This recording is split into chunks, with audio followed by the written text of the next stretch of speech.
Bienvenue, mesdames, messieurs, à cette édition de Journal sur Mikoba Télévision. Désormais, les Congolais auront une carte d'identité nationale.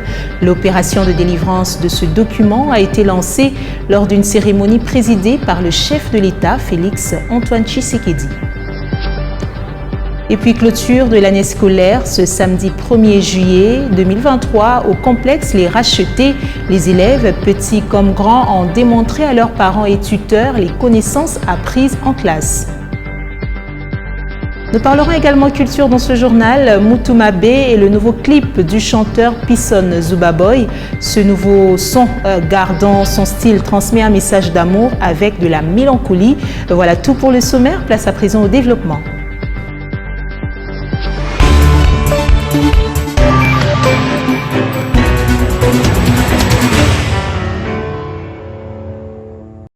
Je voulais annoncer, 39 ans après, les Congolais seront porteurs d'une carte d'identité nationale. Le président de la République, Félix Antoine Tshisekedi, a présidé le vendredi 30 juin 2023 la cérémonie officielle de lancement de l'opération de délivrance de la carte d'identité nationale. C'est le vice-premier ministre, ministre de l'Intérieur et Sécurité, en sa qualité d'autorité de tutelle, qui a lancé cette opération en livrant la première carte d'identité nationale au président de la République, Félix Antoine Tshisekedi. Félix Matoudi nous en parle. Premier citoyen de la RDC, également premier citoyen à recevoir sa carte d'identité nationale en présence de plusieurs officiels du pays et tant d'autres personnalités, sans oublier le directeur général ad intérim de l'Office national d'identification de la population. Le rêve est devenu réalité. Comme quoi, à cœur vaillant, rien d'impossible.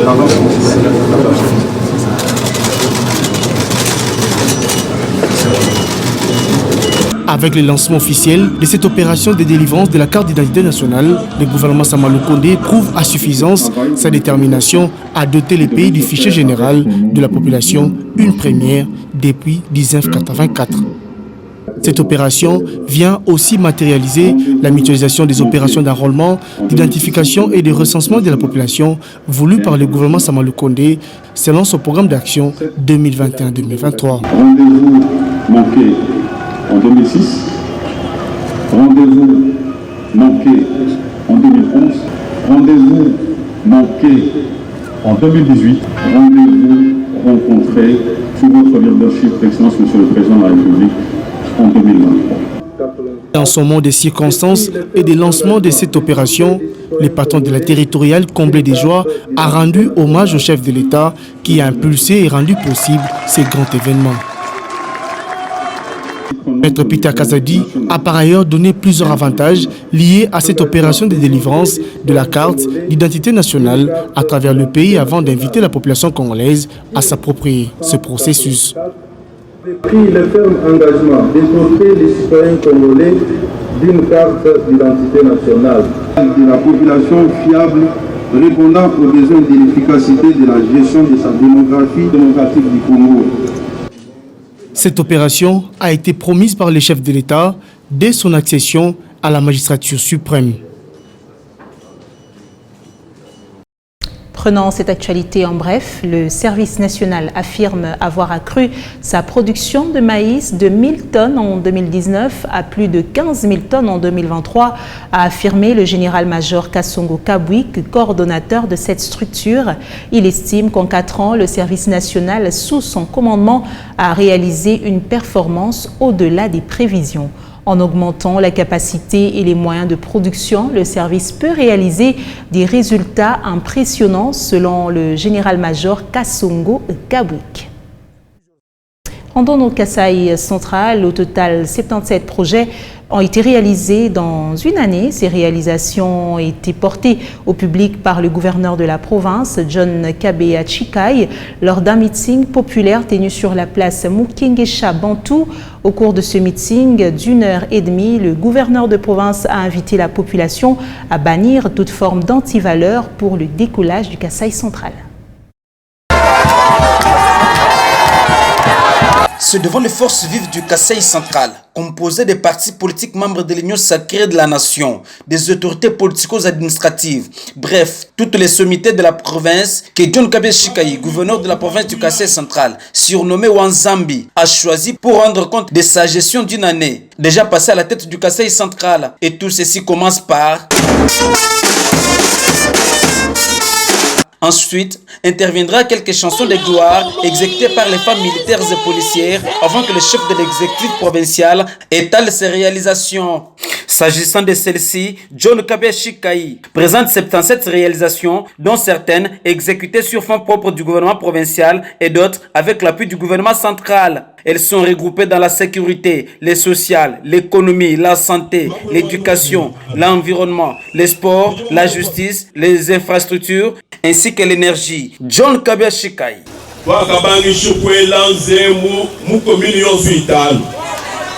Nous avons commencé par électrifier toutes nos 5 communes et après les communes, nous avons entamé les quartiers et ce n'est pas encore fini. Nous irons partout, même dans les cités de nos différents territoires pour lutter contre l'insécurité.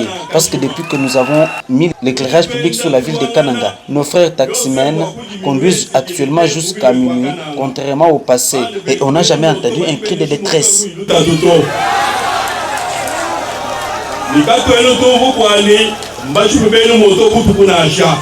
Pour clore son speech, le chef de l'exécutif provincial a invité toute sa population à la vigilance pour barrer route à toute personne qui sèmera la division, le tribalisme et autres antivaleurs au sein de la population et à se rallier tous derrière le chef de l'État, Félix Antoine Tshisekedi Tshilombo, pour lui donner son deuxième mandat constitutionnel.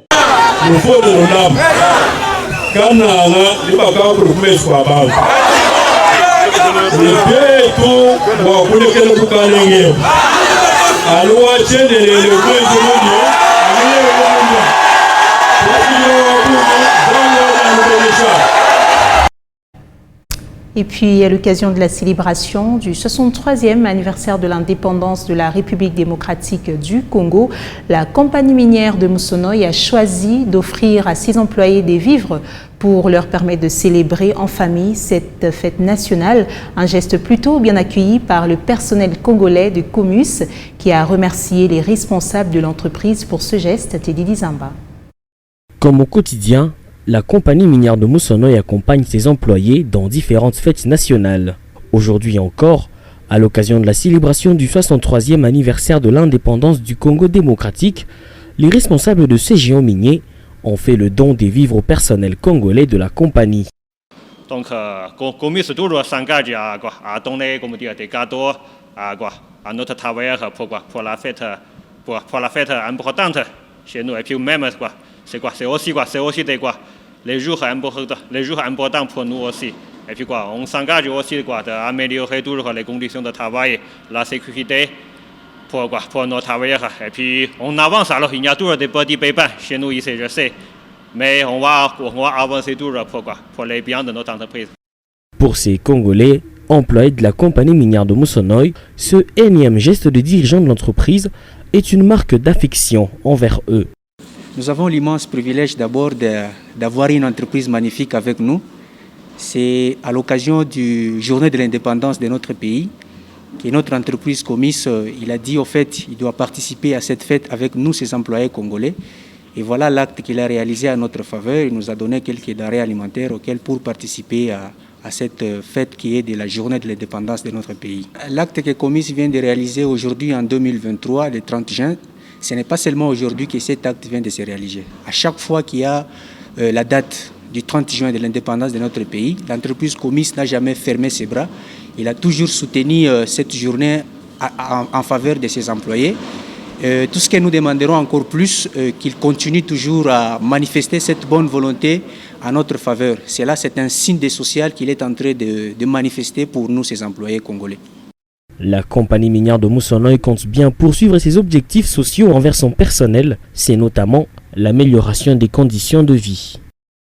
Restons dans cette même partie du pays. L'édition 2023 de la foire a été lancée ce vendredi 30 juin 2023 par le représentant du maire de Kolwezi. Devant une pléthore des participants, Félicien Kaponda a invité la population de Kolwezi à prendre part à cette grande activité culturelle organisée sous le haut patronage du premier citoyen de la ville, Jacques Massengo Kindele.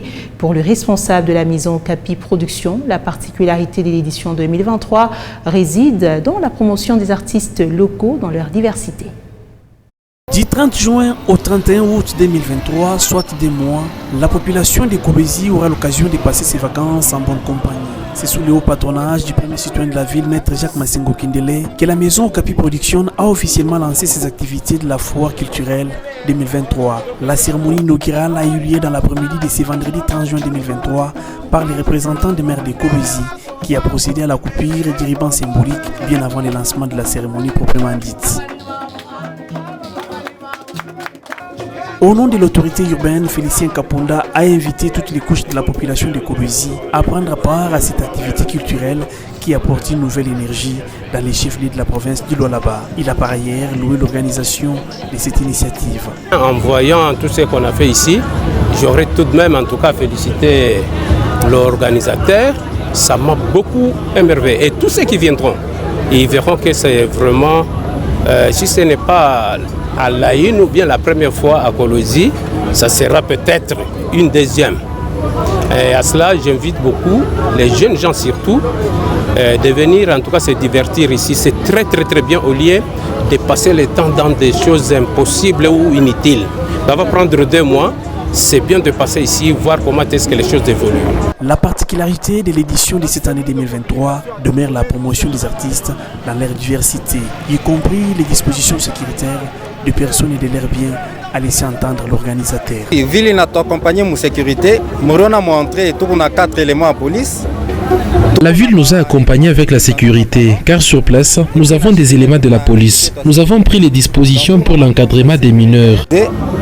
Alors tout ça touche à le système de sécurité, nous devons contrôler les membres. Par autrement appelé Kermesse est un lieu d'exposition commerciale, une occasion solennelle de partage, de l'effervescence et de vivre ensemble. Dans la commune de Dilala, un jeune présumé criminel arrêté par la police nationale congolaise a été présenté ce samedi 1er juillet à la bourgmestre de Dilala, Madame Françoise Mangweji. Selon la police, ce jeune est l'un de ceux qui opèrent la nuit tombée au niveau du domaine marial dans le quartier Kanina. Plus de détails avec la cellule de communication de la commune de Dilala dans ce reportage. 33 ans révolus, Martin Chikuchimanga, marié et père de 3 enfants, est tombé dans les filets de la police nationale congolaise. Il aurait cassé le vitre d'un véhicule et volé un sac se trouvant à l'intérieur. Ce dernier a été présenté à la bourgmestre de Dilala sur les parvis de la maison communale. Un voleur qualifié, il opère avec les diamants qui sert à couper les vitres. Il a fait ça sur le véhicule d'un agent KCC. Après avoir cassé les vitres, il a pris tous les objets qui étaient dans son véhicule. Françoise Mangweji espère que cette arrestation ne sera pas la dernière. La patronne de Dilala s'est fixé la mission de démanteler tous les réseaux de la petite criminalité qui opère dans sa juridiction. On vous encourage pour que la justice fasse son travail et ces genres de pratiques doivent être découragés, doivent être punis pour qu'ils arrêtent. Pour sa part, le présumé criminel a rejeté toutes les accusations d'un revers de la main.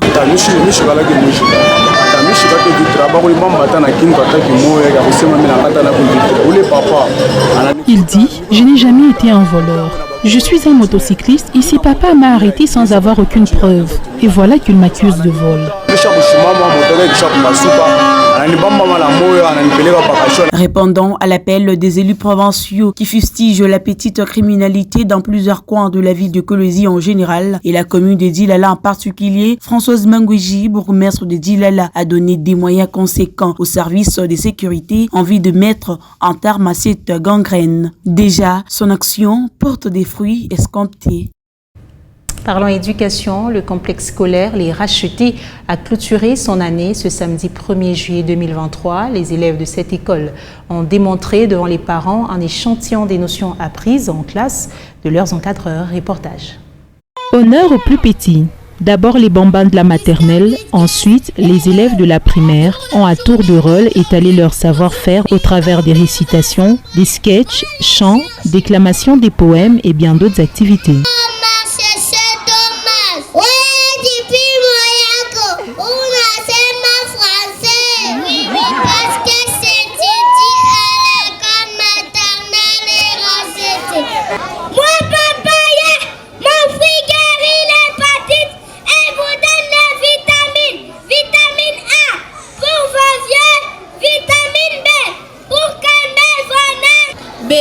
Béni soit l'homme qui se confie en l'Éternel et dans l'Éternel est l'espérance. Que veux-tu aller faire à l'école pour rester tout le jour entre quatre murs, pour être mis en pénitence? Viens jouer avec nous. La proclamation des 5 premiers de ces 2 sections est intervenue à la grande satisfaction des parents présents. Avec 90%. Il ne restait que 2% pour arriver à 100. Être premier, c'est une grâce.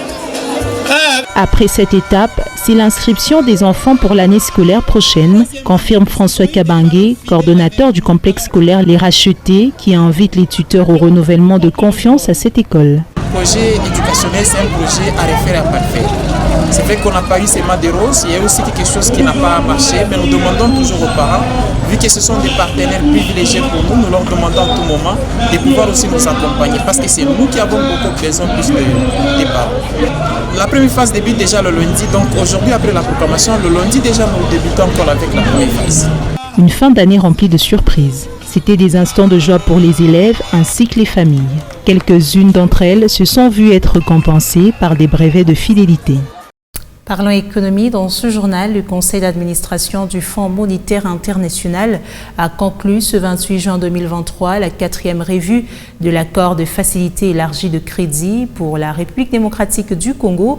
C'était à l'issue de 6 assises. L'institution de Bretton Woods a annoncé le décaissement d'une somme importante qui soutiendra la politique monétaire dans la lutte contre l'inflation grâce à Long. C'est un décaissement évalué à 203,3 millions de dollars que le Fonds monétaire international vient d'autoriser en faveur de la République démocratique du Congo. Décision prise lors du récent conseil d'administration du Fonds monétaire international. Ces fonds vont conforter les réserves internationales, annonce la cellule des communications du ministère des Finances. Ce 5e décaissement porte le total décaissement à ce jour à 761,5 millions, environ 1,17 milliard pour soutenir le besoin relatif à la balance de paiement. Par ailleurs, la même source renseigne que l'économie congolaise a fait preuve de résilience et des performances évidentes. Par conséquent, la croissance du PIB réel est estimée à 8,9% en 2022, soutenue par une production minière plus élevée que prévu, qui a également entraîné une augmentation significative des recettes publiques. Depuis le début de l'année 2023, la RDC a fait face à la dépréciation de la monnaie face au dollar américain, mais aussi à l'augmentation de ses dépenses mensuelles. Lors de la 86e réunion du Conseil de ministres, le ministre des Finances, Nicolas Kazadi, avait annoncé que les dépenses publiques au cours du mois de janvier ont laissé un déficit de 496 milliards de francs congolais en vue d'atténuer l'explosion des dépenses publiques enregistrées à la fin du mois de janvier 2023. Nicolas Kazadi a annoncé plusieurs mesures, notamment la suspension du paiement de dettes publiques intérieures. Ceci montre clairement que les rapports entre Kinshasa et les institutions de Bretton Woods se sont nettement améliorés davantage depuis l'arrivée de Félix-Antoine Tshisekedi au pouvoir. La RDC est un programme avec le FMI depuis juillet 2021. Et puis 464 millions de dollars américains sur 689 millions est le montant que le gouvernement congolais prévoit allouer à la centrale électorale nationale indépendante d'ici le mois de juillet 2023, a annoncé Nicolas Kazadi, ministre national des Finances, le mercredi 28 juin dernier. Cette somme entre dans la perspective de l'organisation des élections globales prévues le 20 décembre 2023. Yvette Fortuné-Kadiadia. D'ici juillet 2023, le gouvernement de la République démocratique du Congo prévoit d'allouer une somme de 464 millions de dollars sur les 689 millions prévision globale. Ceci entre dans la perspective de l'organisation des élections générales prévues le 20 décembre 2023. C'est le ministre congolais des Finances, Nicolas Kazadi, qui l'a annoncé le mercredi 28 juin 2023 au cours de la cérémonie de présentation du deuxième rapport sur le risque pays RDC. Nicolas Kazadi l'a dit en réaction au rapport de l'agence de notation Bloomfield ayant émis des craintes quant aux risques sociopolitiques à l'approche des élections de décembre 2023. D'après l'agence Bloomfield, la situation politique du pays est restée relativement apaisée en 2022. La période électorale pourrait s'avérer défavorable à l'amélioration du climat des affaires. À cet effet, l'agence Bloomfield considère qu'un bon déroulement du scrutin présidentiel en 2023 devrait permettre au pays de Simon Kimbangu de se maintenir sur la voie de la stabilité politique. Au-delà de la situation politique, la République démocratique du Congo fait également face à la crise sécuritaire qui secoue la partie est du pays depuis plusieurs décennies. Pour le ministre Nicolas Kazadi, le gouvernement congolais s'active pour apporter des solutions durables dans cette partie du pays. Changeant de chapitre, En religion clôture ce samedi 1er juillet de l'année pastorale 2022-2023 dans le diocèse de Kolwezi. L'évêque Richard Kazadi Komba a au cours de la messe solennelle remercié les religieux ainsi que les laïcs de son diocèse pour les réalisations de cette année et les a invités à redoubler d'efforts pour la prochaine année. Les détails, c'est dans ce reportage de Teddy Dizamba et Emmanuel Katende. Lancé en septembre 2022 au domaine marial par l'évêque de Kolwezi, Richard Kazadi Komba, l'année pastorale s'est clôturée ce samedi 1er juillet par une messe solennelle présidée par le prélat catholique à la cathédrale Sainte-Barbe et Saint-Éloi de Kolwezi. En présence des prêtres venus de 5 doyennés que compte le diocèse de Kolwezi, l'évêque Richard Kazadi a dans son homélie invité les religieux et agents pastoraux de toujours se référer au projet pastoral inspiré par l'évêque. La pastorale, l'apostolat, c'est l'œuvre de Dieu. Nous sommes appelés à accueillir dans un esprit d'église et d'humilité tout projet pastoral que notre diocèse propose à notre cheminement ecclésial. Nous comprenons alors que c'est seulement en s'appuyant sur lui et comme Abraham, en ayant toujours les yeux levés, que nous pouvons servir adéquatement la justification et l'affermissement de l'annonce de l'Évangile pour la gloire de Dieu et le salut du monde. Amen. Au cours de cette célébration eucharistique, le responsable de la commission de suivi du projet pastoral a fait un récapitulatif de ce qui a été l'année 2022-2023 dans le diocèse de Kolwezi. L'envoi des séminaristes à Kinshasa, à Mbujimayi et à Lubumbashi, la formation et le recyclage des chrétiens et des agents pastoraux dans l'ensemble sont garantis par l'ouverture d'une école de théologie, la tenue des premières semaines sociales du diocèse de Kolwezi, les différentes sessions de formation organisées à travers les paroisses. Pour clôturer l'année pastorale 2022-2023, l'évêque Richard Kazadi a remercié tous les religieux et les laïcs qui ont donné des leurs pour le bon déroulement de cette année et les a invités à s'investir davantage pour le succès de la prochaine année qui s'ouvrira en septembre 2023. Autre chose dans l'actualité, parmi les clips sortis cette semaine figure Mutumabe du chanteur Pisson. Zuba Boy, gardant son style dans ce nouveau son, l'artiste y exploite l'amour avec de la mélancolie. Le chanteur originaire de Kalemi, en République démocratique du Congo, avait annoncé la disponibilité du single le 26 juin dernier, Léopold Kingu.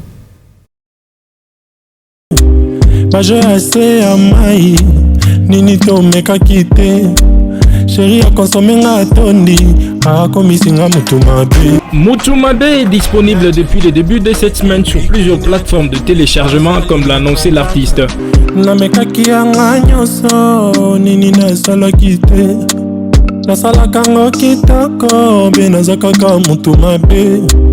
Dans Mutumabe, une mauvaise personne en langue lingala, l'artiste, chanteur, danseur et compositeur exploite une histoire de rupture amoureuse usant de l'afropop pour passer son message de tristesse.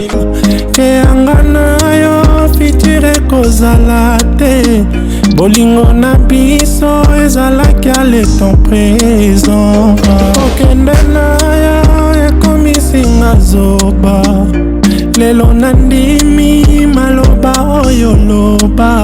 Après Vanessa Chaya et Tolu Kambongo, Pisson Zubaboy, 33 ans, continue de faire parler de lui dans l'actualité musicale congolaise. Chaya, Chaya, Chaya, Chaya, Chaya, Chaya. Restons sur ce même chapitre. De son côté, l'artiste musicien Fally Ipupa ne s'est pas reposé après sa sortie au stade des Martyrs dans la capitale RD congolaise, Kinshasa. El Mara a lancé cette semaine la version officielle audio de Nous deux sur toutes les plateformes de téléchargement mobile. Après ses réussites au stade de Martyrs, 80 000 places assises à Kinshasa et à Massamba Deba, 33 000 places assises à Brazzaville en République du Congo, El Mara Biocho a lancé le jeudi 30 juin à 18h à Nous deux.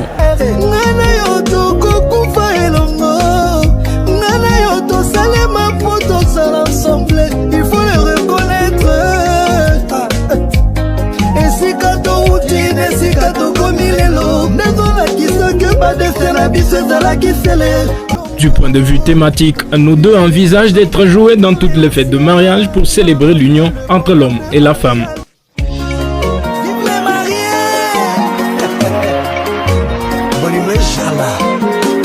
Albert Junior et Léoncia.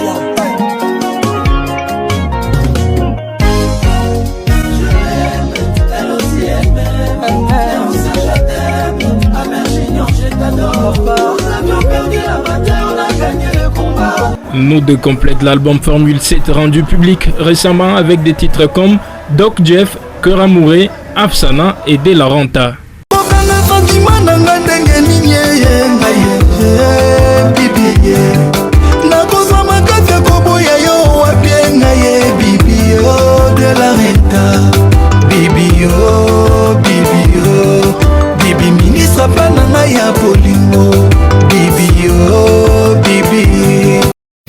L'actualité au Madagascar, en bref, l'ancien président malgache Marc Ravalomanana a officialisé sa candidature à l'élection présidentielle. L'opposant l'a annoncé le samedi après-midi devant quelques milliers de partisans en périphérie de la capitale, Antananarivo.